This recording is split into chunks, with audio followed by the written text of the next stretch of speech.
लोकसभा में पहले तो स्पीकर अब डिप्टी स्पीकर पद पर जंग छिड़ने वाली, क्योंकि इंडिया गठबंधन जीत के लिए संख्या गणित नहीं होने के बावजूद डिप्टी स्पीकर पद के लिए दावेदारी ठोक चुका है। साथ ही और उस नाम को फाइनल किया जा रहा है जो कि अखिलेश यादव के सबसे खासम खास है। दरअसल विपक्ष की तरफ से लोकसभा में गैर कांग्रेसी डिप्टी स्पीकर की चर्चा हो रही है। ऐसे में कुछ विपक्षी दलों ने फैजाबाद के सांसद अवधेश प्रसाद के नाम का प्रस्ताव रखा है। अवधेश प्रसाद को डिप्टी स्पीकर बनाने के लिए ममता बनर्जी ने भी अपना समर्थन दे दिया है। इसको लेकर अखिलेश यादव से भी ममता बनर्जी की बात हो चुकी है और अवधेश के जरिए इंडिया गठबंधन की तरफ से मजबूत संदेश देने का दांव खेला जा रहा है। साथ ही अयोध्या में बीजेपी की हार को भुनाने की कोशिश भी हो रही है। आपको रिपोर्ट दिखाते हैं कि आखिर अवधेश ही क्यों विपक्ष से डिप्टी स्पीकर की रेस में आगे चल रही हैं। लोकतंत्र रक्षक सेनानी ये खड़े हमारे साथ, अवधेश जी, राजा अयोध्या। In favor में से I, Om Birla, a member of this house, be chosen as the Speaker of this house.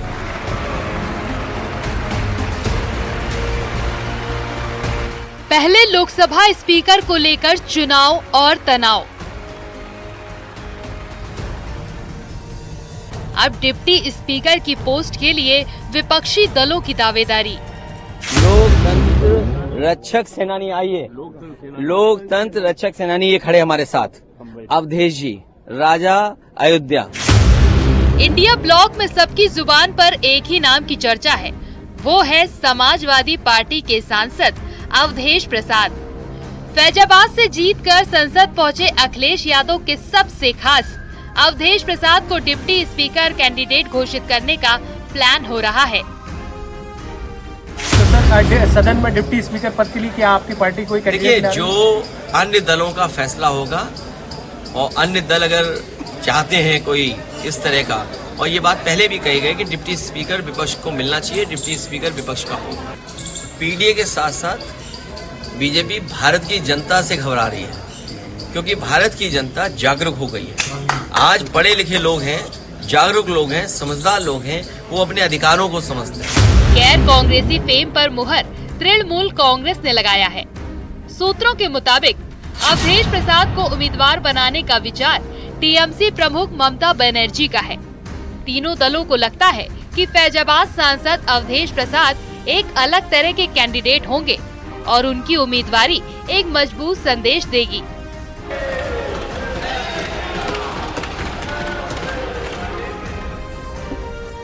क्योंकि अवधेश प्रसाद अयोध्या की फैजाबाद लोकसभा सीट पर करीब 50,000 वोटों के अंतर से जीत दर्ज कर पाए हैं और विपक्ष उनके जरिए देश में अलग संदेश देने की तैयारी कर रही है।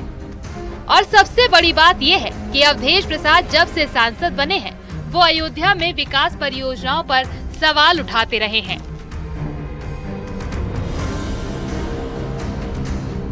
भारतीय जनता पार्टी देश में डंका पीटती थी। हमने अयोध्या में ये किया, वो किया, विकास किया। इस पर और उस दीवार को भी देखा। ये मामले उच्च स्तरीय जांच का है। इस विषय को गंभीरतापूर्वक लेकर इसको लोकसभा में भी उठाएंगे और उच्च स्तरीय जांच की मांग करूंगा। सवाल है कि अवधेश प्रसाद के जरिए विपक्ष किस तरह का राजनीतिक संदेश देना चाहता है, क्योंकि तथ्य ये है कि उसके पास इस पद पर जीत के लिए संख्या गणित नहीं है। जानकारी के मुताबिक विपक्षी गठबंधन के तीनों अगुवा नेताओं को लगता है कि फैजाबाद के सांसद को आगे लाकर एक मजबूत सियासी संदेश दिया जा सकता है। इसकी वजह ये है कि फैजाबाद संसदीय क्षेत्र में ही अयोध्या नगरी पड़ती है, जहां राम जन्मभूमि पर भव्य राम मंदिर का नव निर्माण हुआ है। 78 साल के अवधेश प्रसाद एक दलित नेता हैं, फिर भी सामान्य निर्वाचन क्षेत्र से 50,000 से अधिक वोटों से जीते और बीजेपी को हराकर जीत कर आए हैं। इससे पहले स्पीकर पद के चुनाव में इंडिया ब्लॉक में मतभेद सामने आ गए थे। टीएमसी ने पहले कांग्रेस पर बिना आम सहमति के उम्मीदवार घोषित करने का आरोप लगाया था। जब सत्ता पक्ष के उम्मीदवार ओम बिरला ध्वनिमत से चुनाव जीते तो कांग्रेस ने कहा कि उन्होंने आम सहमति की भावना का सम्मान करते हुए मत विभाजन नहीं मांगा।